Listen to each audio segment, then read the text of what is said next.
32. Vamos a leerlo ahorita. Vamos a leer.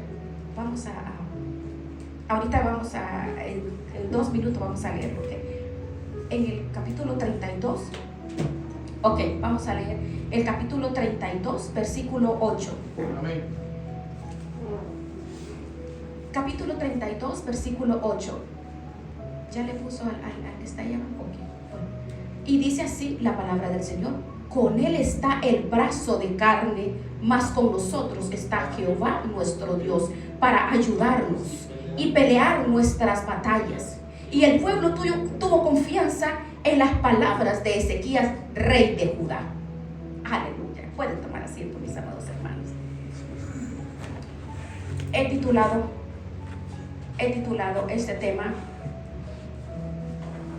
no tengamos miedo a las situaciones que enfrentamos. La palabra del Señor dice que los que aman a Dios, todas las cosas les ayudan para bien. Nada ocurre por casualidad, nada es coincidencia, nada es producto de un error, nada es producto de un fallo de Dios o de nosotros. No hay justicia, Dios no se queda con nada. Dios tiene un propósito, un plan, y a veces para llevar ese objetivo tiene que hacer ajustes en nuestras vidas. Es como cuando, por ejemplo, bien, tú te levantas por la mañana y ves que tienes todo tu casa para vivir una vida normal en tu casa, pero esa casa hay que limpiarla. La casa no se limpia sola. Todos los días cae polvo, todos los días hay que sacar basura, hay que hacer las camas, hay que tirar el polvo, lo que todos sabemos. Podemos tener el mejor auto, pero hay momentos que hay que hacerle ajustes, cambiarle aceite, filtros, para que todo esté funcionando perfectamente bien. Nosotros ya tenemos la salvación, somos salvos, hemos pasado de muerte a vida. Nosotros ahora pasamos, como miren, vean lo que dice, leamos este versículo, vean, me llama la atención, veamos todos juntos, podemos leer este versículo, el 8. ¿Cómo dice? Con él está, ¿cómo dice? Con él está el brazo de carne, mas con nosotros está Jehová nuestro Dios para ayudarnos y pelear nuestras batallas. Y el pueblo tuvo confianza en las palabras de Ezequías, rey de Judá. Aleluya, ve qué maravilloso. Él está con nosotros. Cuando Él considera oportuno, el que está con nosotros, hace cosas en nuestras vidas que a veces no entendemos. A veces son sistemas que no entendemos, pero por eso vamos a ver a través de las pruebas cómo el Señor nos habla. No podemos confundir las pruebas con las tentaciones, porque entonces vamos a pensar que no, Dios dice que no puede ser tentado por el mal, ni tampoco Él tienta a nadie. Las tentaciones son producto de Satanás. Eso es el objetivo de Satanás, de hacerte caer, debilitarte, enfermarte y que tires la toalla y que vuelvas atrás, como lo hace a través de las tentaciones, a través de ofertas, a través de ataques que lanza a las personas de diversas maneras. El apóstol Pablo utiliza una expresión en Efesios 6, dice que son dardos de fuego que son lanzados directamente al corazón. ¿Para qué? Para debilitarlo. Entonces Pablo se apoyaba que en ese tiempo los arteros, los que usaban ¿cómo le llaman? Las espadas, las lanzaban en las puntas, las lanzaban con veneno para dañar a las personas. Por eso dice que tenemos que estar firmes, que es el escudo de la fe. Cuando tenemos todas las armaduras, todas las ataques, adversidades, maquinaciones de Satanás, y todas son neutralizadas, porque la tentación siempre es apartarnos del Señor, nunca es positivo, siempre quiere dañarnos para alejarnos de la presencia de Dios.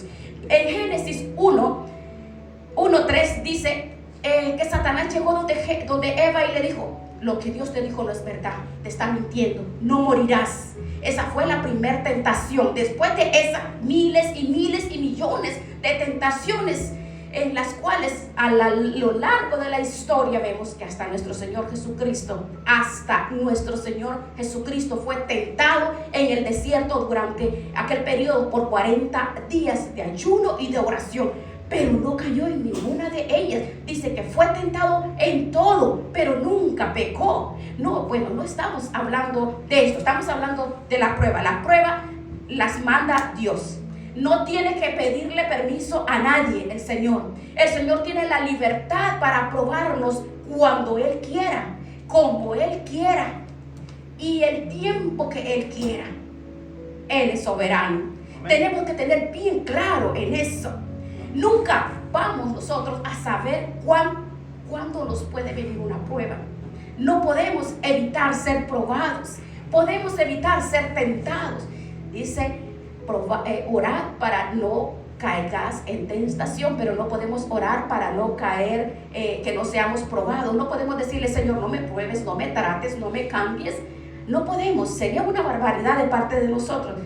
Nos quedaríamos enanos, ¿verdad? Anoréxicos espiritualmente hablando si no somos probados. Así que el Señor, cuando menos lo esperamos, el Señor viene a probar nuestra fe, nuestra paciencia, esa área de nuestras vidas que Él cree que nosotros necesitamos un ajuste. Ahora, vamos a ver en varios pasajes de las Escrituras cuando le vino la prueba a algunas personas. Vamos a ver en Génesis capítulo 22. Veamos. Génesis 22. Veamos lo que dice el versículo 1. Veamos. Génesis 22, 1. Veamos y analicemos. Dice literalmente: aconteció después de estas cosas que probó Dios a Abraham y le dijo: Abraham. Y él respondió: heme aquí. Ahora lean nuevamente ese pasaje. Aconteció después de estas cosas que probó Dios a Abraham y le dijo: Abraham. Y él respondió: heme aquí. Dijo después de estas cosas. ¿De qué cosas? ¿Después de qué cosas? ¿De qué cosas vino la prueba? En el capítulo 21, vea, nos habla del nacimiento según del hijo de la promesa de Isaac. Durante años el niño no venía. Durante años la promesa no se cumplía, hasta que por fin Isaac hizo una realidad. Ya son mayores, tanto el padre como la madre. No hay ninguna posibilidad, humanamente hablando, de que ambos fueran padres, pero para Dios no hay nada imposible. Dios lo había prometido y lo que Dios promete se va a cumplir sí o sí. El niño nace y a continuación comienza una serie de problemas en el hogar. La Biblia nos enseña que ya había tenido otro hijo con la criada, con la sierva Agar, una egipcia, que el faraón se la regaló. Y él salió de Egipto, ¿verdad? Pero Egipto se fue con él. O sea, al menos una parte de Egipto se fue con él. Como el niño no nacía, entonces aparentemente la promesa no se cumplía. Pasaban 30 años y no pasaba nada. Entonces su esposa le propuso que tenga relaciones, como era la costumbre en aquel tiempo, con una de sus criadas. En este caso con Agar, que quedó embarazada y nace un niño, ¿verdad? De esa relación nació un niño que lo llamó Ismael. Bueno, con el paso del tiempo, tanto Agar como Ismael eran un problema en el hogar. Y el Señor le dice a Abraham que tiene que tomar una decisión difícil, una decisión dura. No siempre lo que Dios nos va a decir nos va a agradar. No siempre lo que Dios nos va a decir o a ordenar que hagamos a nuestra carne no le va a agradar. En este caso, el Señor le decía que tenía que expulsar a la madre y al hijo, a Ismael y a Agar.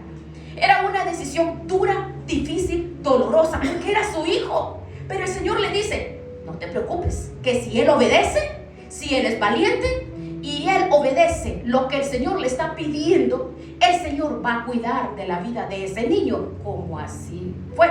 La Biblia nos muestra que lo mandó por el desierto, quedaron sin agua, aparentemente estaban a punto de morir.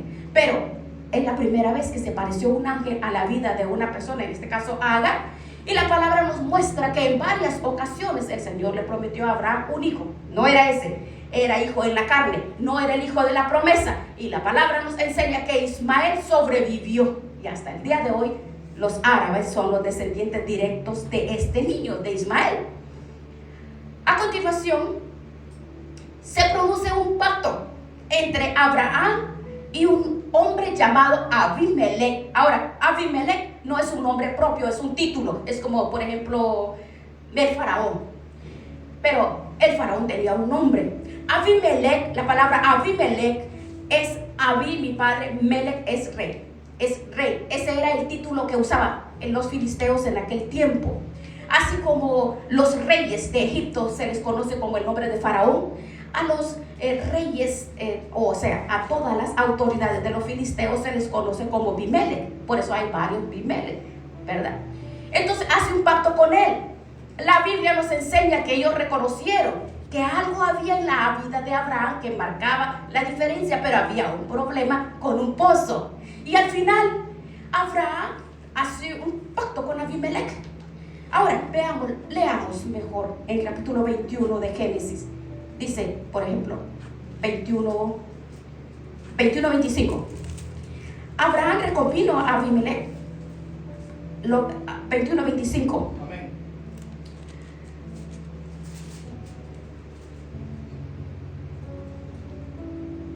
Abraham recompínose con Abimelech a causa de un pozo de agua que los siervos de Abimelech le habían quitado. Y respondió Abimelech: no sé quién haya hecho esto, ni tampoco tú me lo hiciste saber, ni yo lo he oído hasta hoy.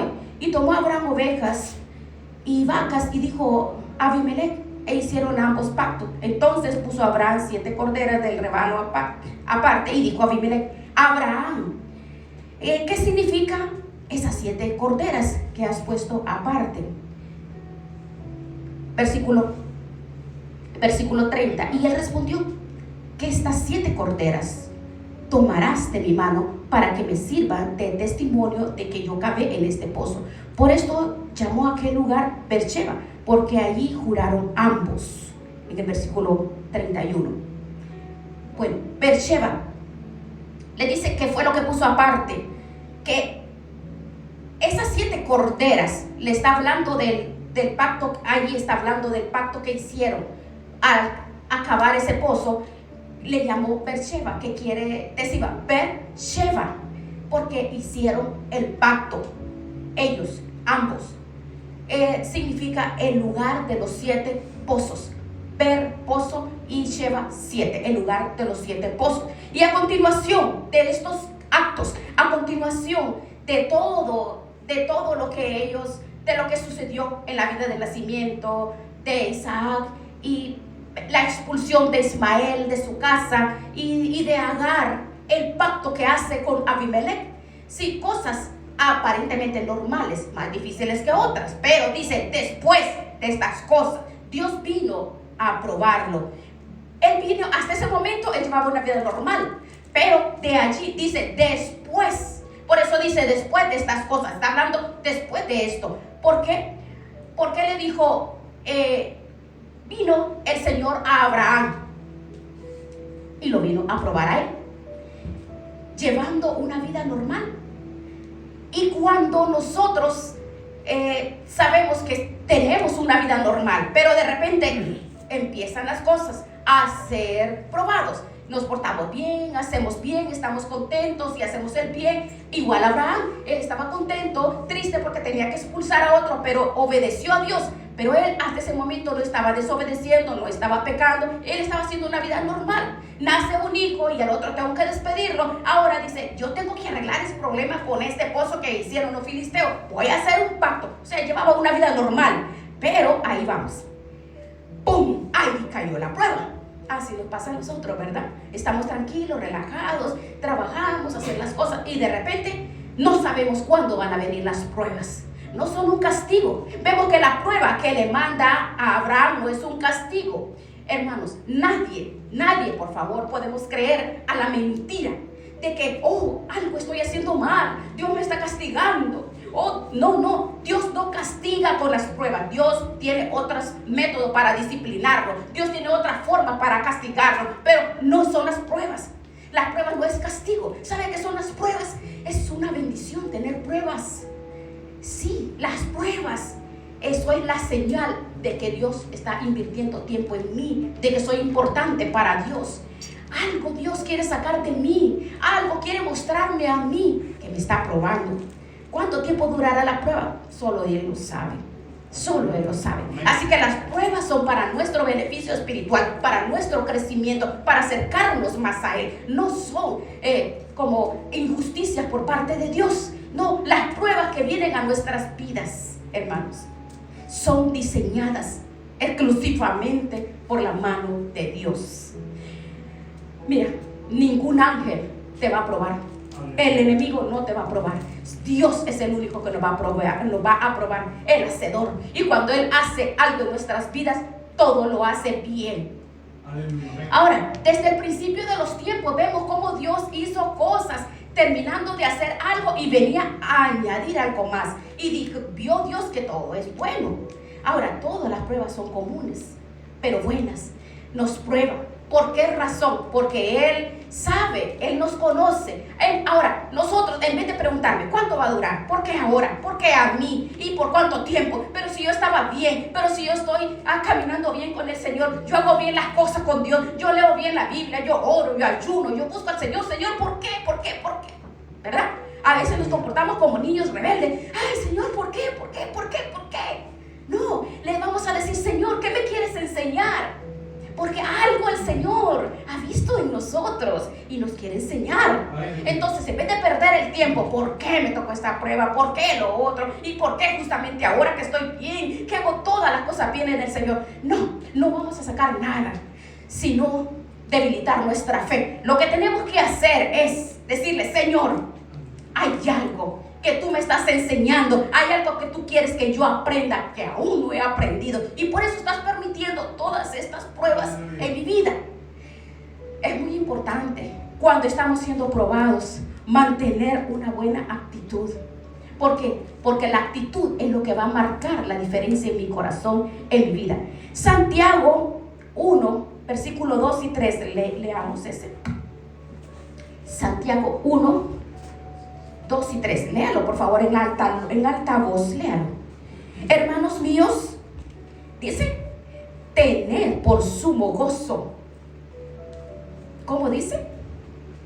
Sabiendo que la prueba de vuestra fe, ¿qué es? ¿Qué es? ¿Ve? La diferencia. ¡Qué diferencia tan maravilloso! Esos versículos tenemos que tenerlos grabados en nuestros corazones y no olvidarlos en ningún momento, para que, dice, tened por sumo gozo, os halléis en diversas pruebas. ¡Qué maravilloso! O sea que es un privilegio, sabiendo que la prueba de vuestra fe produce paciencia. El Señor nos demanda a través de su palabra que tenemos que tener no gozo, sino sumo gozo. Una buena actitud de gozo, de alegría, en medio de la prueba.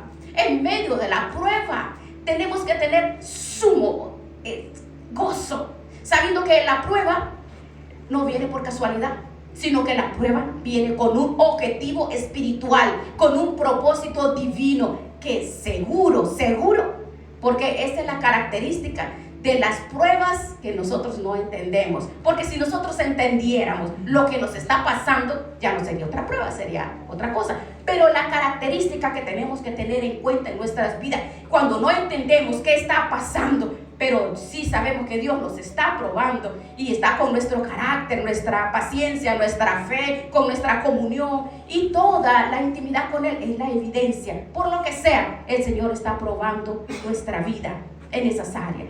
Vemos en la vida de Abraham que fue probado en una forma terrible con el otro hijo. Usted analícelo. Expulsó a uno de sus hijos, a Ismael. Solo le quedaba uno. Y a este que le queda, ¿qué le pidió? Que lo sacrifique. Así que si la primera fue tremenda, la segunda es superior, ¿verdad? ¿Se da cuenta? ¿Qué es más fuerte? ¿Expulsarlo o matarlo? Mandarlo por el desierto que se muera lentamente. Oh, eso es inhumano. Pero las dos pruebas son tremendas.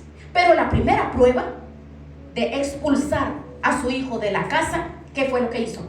Lo preparó para la segunda prueba. Y es que cada prueba que tengamos nosotros nos capacita para poder soportar la siguiente que nos vendrá. Ay.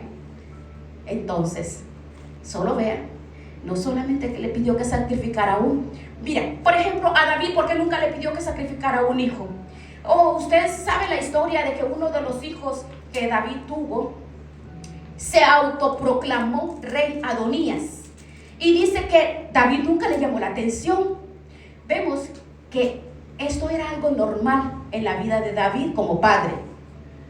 Nunca le llamó la atención a ninguno de sus hijos. O sea, fue buen padre, y fue un buen ministro, ¿verdad? Nunca le llamó la atención ni a Absalón ni a Adonías, no le llamó. Seguramente si Dios le hubiera pedido que sacrificara a uno de sus hijos, pues yo la verdad no sé si David lo hubiera hecho, porque fue alcahuete con sus hijos.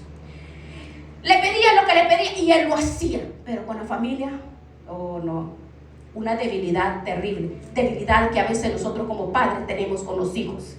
Y produjo hijos problemáticos, rebeldes, improductivos. Pero Abraham le pidió que lo sacrificara y en ningún momento cuestionó a Dios, en ningún momento. Él dijo sí. Él no se puso a pensar, pero ¿cómo voy a hacerlo? Si es el hijo de la promesa. Pero el otro lo eché. No sé nada de él. Yo no sé qué le pasó. Si se lo comieron los de la serpiente. Yo no sé. El único que me queda. Después de 30 años. Ahora, ¿cómo es posible? Él no dijo, no puede ser de Dios esto. Él no cuestiona a Dios en ningún momento. Él no se puso a pensar. Él puso una actitud excelente en medio de la prueba. No entiende nada, pero se levanta temprano en la mañana y se pega 3 días caminando desde el sur de Israel al mediodía en Beersheba hasta el monte Moriah que está en Jerusalén. Y no hay queja en contra del Señor, porque él sabe que Dios lo ama, porque él sabe que Dios es bueno, porque él sabe que de alguna manera el Señor le va a dar las fuerzas para salir victorioso de esa prueba. Esa es la actitud que tenemos que tener tú y yo. Sí, gloria a Dios. Ahora vemos el ejemplo de Abraham. En cualquier momento nos puede caer esa prueba a nosotros. No, me estoy portando mal, quizás estoy debilitado en el ayuno, la oración, he bajado la guardia en esto, por eso el Señor me va a probar. No necesariamente. Mire, por ejemplo, veamos otro ejemplo. Veamos, hay un rey que nos dice que es buenísimo. Ese rey trabajaba bien. De repente trabajó bien, pero después hizo mal. Veamos Segunda de Crónicas, donde estamos. Segunda 32, veamos donde estamos inicialmente. Veamos. Es la historia del rey Ezequías. Ezequías es un buen rey, un hombre bueno. Un hombre que, si ustedes lean la historia del rey Ezequías, que empieza en el capítulo 29, él es un hombre, abre las puertas del templo, restablece el culto, vuelve otra vez a darle prioridad, importancia a todos los asuntos espirituales en el pueblo. Y vuelve a poner a los sacerdotes, a los levitas, arregla el templo, todo bonito, un buen ministro, el culto, la alabanza, la adoración en la casa de Dios, el júbilo, celebran la Pascua, que tiempos no celebraban. En el capítulo 30, ¿ves?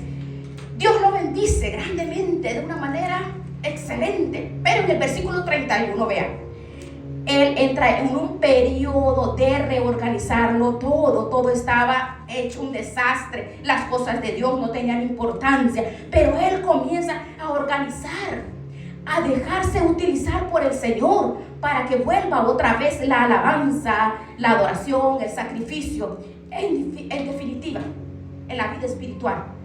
Pero al final del capítulo 31, versículo 20, dice: de esta manera hizo Ezequías en todo Judá y ejecutó lo bueno, lo recto, lo verdadero delante del Señor su Dios. Vea ese versículo, véalo. Segunda de Crónicas 31:20. De esta manera hizo Ezequías en todo Judá, ejecutó lo bueno, lo recto y lo verdadero delante del Señor su Dios. En todo, en cuanto emprendió en el servicio de la casa de Dios, de acuerdo con la ley y los mandamientos, buscó a su Dios. Lo hizo con todo su corazón y fue prosperado. No hay nada malo. Que te viene la prueba, te viene el ataque, porque estás haciendo. No, para nada. Ve, la vida de Ezequías, todo va bien, todo va en orden, se sacrificaba, se esforzaba, organizaba todo para el Señor, ayudaba a todos los demás a reconciliarse con el Señor, todo perfecto. No hay reproches, pero vea capítulo 32, 1. Después de estas cosas, ahora el capítulo 32, ¿se da cuenta usted? Sí se da cuenta. Capítulo 32, 1 empieza igual que Génesis que acabamos de leer. ¿Se da cuenta? Después de estas cosas, Dios probó a Abraham.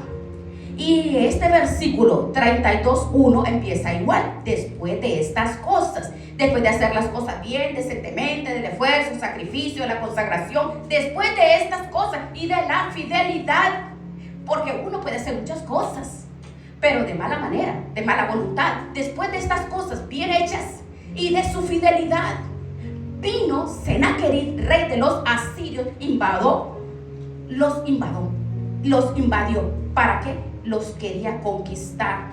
Versículo 2. Viendo pues Ezequías la venida de Sennacherib, se reunió, dice, con su príncipe, su valiente, para secar las fuentes de agua que estaban fuera de la ciudad, y ellos le apoyaron. Reunió a todo el pueblo, que versículo 4. Cegaron todas las fuentes y el arroyo que corría a través del territorio, diciendo: ¿por qué han de hallar los reyes de Asiria muchas aguas cuando vengan? Después, con ánimo resuelto, Ezequías todos los muros caídos e hizo alzar las torres y otro muro por fuera. Fortificó además a Miló en la ciudad de David, y también hizo muchas espadas, escudos, puso capitanes de guerra. Dice, imagínense, se preparó. Y ve el versículo 8. Él está con nosotros para ayudarnos, para pelear. Y el pueblo se confió a las palabras del rey. Y todo el resto del capítulo es una hermosura terminar de leer ese capítulo. ¿Cuándo le viene la prueba a Ezequías? En el mejor momento de su vida, ¿sí o no, verdad?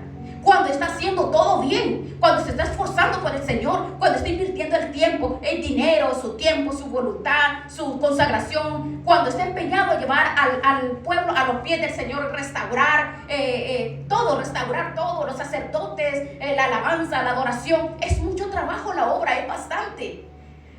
Y mucho tiempo aquí. El templo estaba cerrado, era un desastre, pero él se esforzó en tratar de levantar, revolucionó a todos y cambió a todas las personas, los sacó de la idolatría, de la religiosidad, de la muerte, de la vida muerte y fría, los levantó de la religión, los levantó del pecado, ¿verdad? No solo en su casa, sino dice que en toda Judá, en todo lugar donde era él el rey, él se esforzó y restauró. Luchó en el nombre del Señor para llevar al pueblo de rodillas al Señor, para que Dios bendijera a este pueblo y que lo restaurara espiritualmente a todos. Mira, qué bonito. En medio de todo eso, hermanos, viene Sennacherib, el enemigo, el asirio, a frenar la obra de Dios. Vea, ¿se da cuenta? Cómo a veces nos puede caer la prueba, la dificultad, el dardo de fuego, la maquinación diabólica. En cualquier momento nos puede caer, y no es porque estemos mal, sino porque Dios nos quiere probar, nos está probando. El objetivo de Sennacherib era destruir y frenar la obra de Dios, arrasar con el pueblo de Dios. Pero al mismo tiempo parece que ya era una prueba. Ahora, ¿qué vas a hacer, verdad? ¿Cómo va a actuar? No se quejó, no se lamentó, no dijo: oh Señor, ahora que estoy haciendo bien las cosas, ahora que me esfuerzo por ti. No, él dice, Ezequías cobró ánimo. Él no permitió que la prueba le quitara el gozo, le quitara la paz, que le rompiera el equilibrio en su vida, sino él se esforzó y le dijo: hermanos, tranquilo, no se preocupen, con ellos el brazo de carne, pero con nosotros es el brazo del Señor. Más son los que están con nosotros que los que vienen contra nosotros. Miren qué bendición. Esa es para nosotros. Parece que había leído las cartas del apóstol Pablo. No, Él está con nosotros, está contigo. Las pruebas no son casuales, pero Él está con nosotros. No es equivocación. Dios no se equivoca. Oh, no, el Señor parece: ay, me equivoqué y se la mandé a este. No. El que nos ama tanto quiere lo mejor para cada uno de nosotros. Y por nombre, Él lo va a probar como Él quiere, cuando Él quiere y al tiempo que Él quiera y a través de quien Él quiera. puede utilizar un esposo, una esposa, un hijo, un hermano, una hermana, un hombre del mundo. Puede utilizar lo que Él quiere, cuando Él quiera, para probarnos a nosotros. ¿Y qué producen? ¿Qué producen las pruebas? Es que crezcamos, que maduremos, que reconozcamos que Él, nos tenemos que agarrar de Él en medio de la prueba, de la tormenta, de la tempestad, de la lucha, doblar las rodillas, buscarle, no permitir que nuestro corazón se envenene con lamento, con quejas, con dolor, con tristeza, con soledad, con desánimo. No, tenemos que aprender. Hay pruebas que vienen para corregirme. Hay pruebas que pueden venir a mi vida de parte del Señor para corregirme, para pulir una actitud que no está bien en mi vida. Entonces el Señor me corrige. Hay pruebas que vienen para mostrar algo que no vemos nosotros, pero que tenemos que ver y utilizarlo para la gloria de Dios. Hay pruebas que vienen para acercarme más a Él. Hay pruebas para elevar mi nivel de confianza de Él. Las puertas se cierran, no hay recursos, no hay posibilidad de nada. Se cierran todas las puertas en todo, el esposo, la esposa, los hijos, la familia, todo el mundo te da la espalda. Entonces, refugiarnos en Él. Ahora, Sennacherib se iba a devorar al pueblo de Dios y a Sennacherib. Vemos ahí esa historia. Pero él clamó al Señor. De parte del pueblo les rogó que se animaran, que se levantaran, que no se dejaran amedrentar por el enemigo. Entonces dice, obtuvieron victoria. Esa es nuestra victoria nosotros cuando nos esforzamos. Y vea usted lo que dice, que el número de enemigos que iba contra Ezequías era inmenso. Es más, le mandaron unas cartas a él insultándolo. Lo querían asustar, amedrentándolo para que tuviera miedo. Pero vean, en el versículo Segunda de Crónicas 32:17, vean. Además de esto, escribió cartas en las que blasfemaba contra Jehová, el Dios de Israel. Hablaba contra él diciendo, ¿cómo los dioses de las naciones de los países no pudieron librar a su pueblo de mis manos? Tampoco el Dios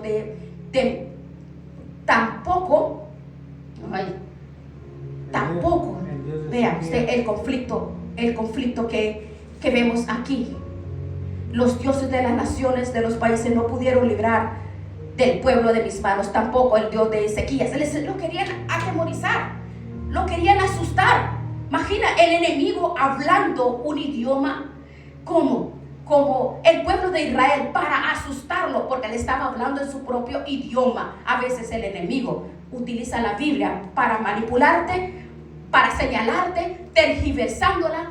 ¿Para qué? Para confundirte al momento de interpretar un contexto bíblico. Recuerden cuando en el desierto le dijo al Señor, oh, lánzate, nuestro Señor Jesucristo, lánzate, que se va a ir, ahí van a venir los ángeles. Estaba manipulando las escrituras. Eso es lo que estaba haciendo este rey. El versículo 19 dice, hablaron contra el Dios de Israel. Dice, como contra los dioses de los pueblos de la tierra, que son obra de manos de hombres. Ahora, pero usted ve, hasta este momento, lo unido que estaba el pueblo, se da cuenta, cuando ellos ya habían comenzado. Mire, qué duro ha de ser eso. Y cuando ellos tenían los levitas, los cantores, los salmistas, todas las personas en la casa del Señor, les viene la prueba, se da cuenta. Ahora les llegó ese ataque. Este versículo 20 dice que el rey Ezequías, mas el rey de Ezequías y el profeta Isaías, hijo de Amos, oraron por esto y clamaron al cielo. Eso es lo más sabio que tenemos que hacer. En medio de la prueba es clamar al Señor. Clama a mí, yo te responderé y te mostraré cosas grandes y ocultas que tú no puedes ver. Eso es lo que tenemos que hacer, clamar. El Señor, mire, ahora vea usted en esta historia, un ángel envió, destruyó a todos los valientes, a los esforzados, a los jefes y capitanes de todos los enemigos. Ese se volvió los avergonzó. Un solo ángel. Entraron, dice que el ángel allí lo mataron a espada, sus propios hijos lo mataron. ¿Se da cuenta? Todo se le volvió en contra. Pero antes de que pasara todo esto, ellos ¿qué hicieron? Oraron, clamaron con todo su corazón al Señor. La palabra dice, clama. Un solo ángel hizo todo esto. Tú y yo no estamos solos. No estamos solos, Él está con nosotros. Solo dice, esfuérzate y sé valiente. Esforcémonos, porque las situaciones a diario van a tratar de desenfocarnos, de desanimarnos. Clamar, orar, interceder.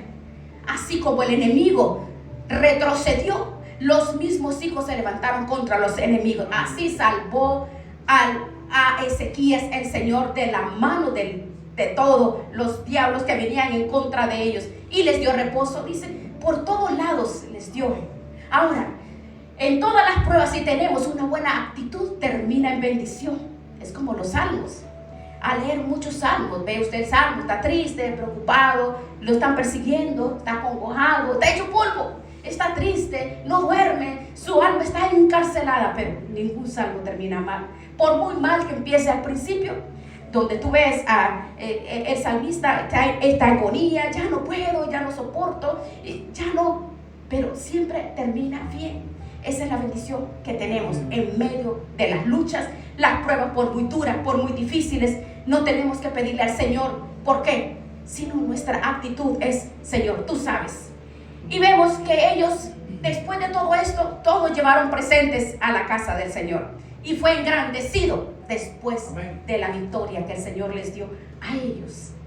Pero hubo una actitud con gozo, con seguridad, confianza. Buscaron al Señor, valentía. Dijo, yo me agarro, nos agarramos del Señor, y dirigió a un pueblo. Porque mire, la fe no es un llavero, la fe no es un jarrón que la vamos a exhibir. La fe tenemos que usarla, y ese es el momento que tenemos que usar la fe, en el momento de la prueba. La fe tiene que ser probada. La fe supera todas las pruebas. Ve aquí, en esta historia, dice que este hombre no fue levantado, fue de triunfo en triunfo, todo este pueblo, y Dios lo liberó del fuego del maligno. Todo el fuego que Satanás levante contra nosotros, el Señor nos va a dar la victoria. Él nos va a dar la victoria en medio del fuego, de la lucha. Esa actitud. Imagínate, Sadrach, Mesach y Abednego. Esa es una historia que a los niños se conoce. Y dijo, bueno, ay, el rey Nabucodonosor hoy, pero yo lanzamos 3 y yo veo 4 danzando ahí. Me imagino que estaban danzando el poderoso de Israel. Veo 4 en medio del fuego. El Señor ahí está, en medio de las aguas, de las tormentas que se vengan, en todo lugar el Señor está ahí. Si vemos, imagínense, Ezequías, después ve, Ezequías no correspondió a lo bueno de todas las victorias. ¿Vio? Es esta historia de Ezequías. La victoria de ayer no es garantía de que hoy tendré victoria también. Porque si usted ve en la victoria de Ezequías, usted puede ver cómo este hombre, después, en el versículo 14, véalo. En aquel tiempo, léalo, que se enfermó Ezequías de muerte y oró al Señor, quien le respondió y le dio una señal. Mas Ezequías no correspondió al bien que le fue hecho, sino se enalteció su corazón, y vino la ira contra él, contra Judá y contra Jerusalén. ¿Se da cuenta usted? La victoria de ayer no es la garantía de que todos los días tendremos esa misma victoria. No. La victoria es una batalla todos los días, o sea que estamos en guerra. Ayer tuviste una victoria, viste la gloria de Dios, viste el poder de Dios manifestado en tu vida. Hoy viene un problema, una situación, y el Señor hace el milagro, y en vez de mantener a veces la actitud y la dependencia que tuve ayer, que vi la victoria, entonces empezamos a renegar como Ezequías. Vea el verso 26. Ezequías, después de haberse enaltecido, se humilló, él y los moradores de Jerusalén, y no vino sobre ellos la ira del Señor en los días de Ezequías. ¿Se da cuenta? Nos enaltecemos, nos viene el palo. Nos humillamos, viene la bendición. Hermano, ¿Cuántos ejemplos nosotros necesitamos? ¿Cuántos capítulos más necesitamos leer en la palabra para darnos cuenta que cuando Dios manda una prueba, cuando estamos pasando una situación difícil en mi hogar, en mi casa, en mi salud, en mi economía, con todo, en todo lugar, la actitud, eso es lo que me va a mantener en equilibrio, me va a dar la paz en medio de la tormenta. Recuerda, mientras el Señor atravesaba de lado a lado el mar de Tiberias, se levantó una tremenda tempestad, ¿verdad? Pero dice que mientras ellos temían, ellos estaban temblando, muriéndose de miedo, asustados. El Señor dormía tranquilamente en la barca. Y cuando lo despiertan, una de las cosas que Él le reprocha a los discípulos es: hombres de poca fe. Hombres de poca fe. ¿Se da cuenta cómo la fe es algo que Dios no quiere que esté en malas condiciones? La fe quiere que usemos la fe siempre, porque la fe es para ahora, no es para la eternidad.